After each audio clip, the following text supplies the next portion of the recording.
প্রত্যেকটা দিনের মতো আজও সকালে উঠে সবার প্রথমে ভগবানকে ধন্যবাদ জানালাম আবারও একটা সুন্দর সকাল উপহার দেওয়ার জন্য। এটা যে আমাদের জীবনে কতটা বড় একটা প্রাপ্তি সেটা আমরা অনেকেই জানি না।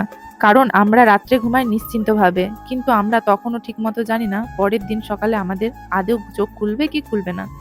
জীবন এতটা ছোট অনিশ্চিত জানার পরও কিছু মানুষ লেগে থাকে মানুষকে ঠকানোর জন্য, হিংসা করার জন্য, কি করে তাদের কষ্ট দেওয়া যায়, এটা তাদের একমাত্র চিন্তা ধারণা। কিন্তু তারা জানে না ওপরে যিনি বসে আছেন তিনি কর্মদাতা। তিনি কিন্তু সবই দেখতে পাচ্ছেন। যে যেমন কর্ম করবে তার তেমনই ফল। তো হ্যালো এভরিওয়ান, আমি দিয়া আমার নতুন একটি ব্লগে তোমাদের সকলকে জানাই স্বাগত। তো আজ ছিল শ্রাবণ মাসের তৃতীয় সোমবার।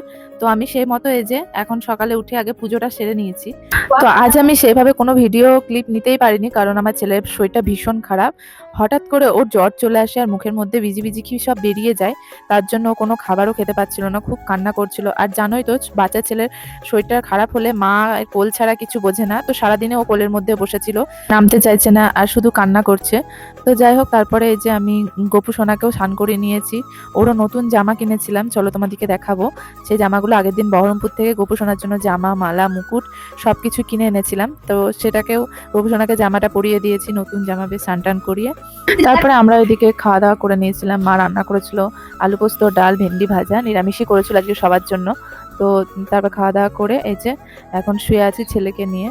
তারপর ওর বাবা এসে খাওয়া দাওয়া করলো। ওর বাবাকে বললাম, তোর বাবা যে টাকা দিয়েছে এখন ডাক্তার দেখানোর জন্য, আর ও বলছে নাকি এখন গাড়ি কিনবে। তো যাই হোক, তারপরে ছেলেকে নিয়ে চলে গেছিলাম। আর এই যে দুটো গাড়ি কিনে দিয়েছি, আর ওকে ডাক্তার দেখিয়ে ওষুধ নিয়ে চলে এসেছে। তারপরে দেখলাম প্রচন্ড জ্বরটা বেড়েছে, তার জন্য যে মাথাটা এখন ঠান্ডা জলে ধুয়ে দিচ্ছি। তো আমার ছেলের তো ভীষণ আরাম লাগছিল মাথায় জলটা দেওয়াতে। ও বেশ ঘুরিয়ে ঘুরিয়ে মাথাটা ঘোরাচ্ছে আর জলটা নিচ্ছে। তো যাই হোক, বেশ অনেকটাই জল দিলাম ঠান্ডা, তো ভালো করে মুছিয়ে দিই। তো আজকের ভিডিওটা আমি এখানেই শেষ করছি।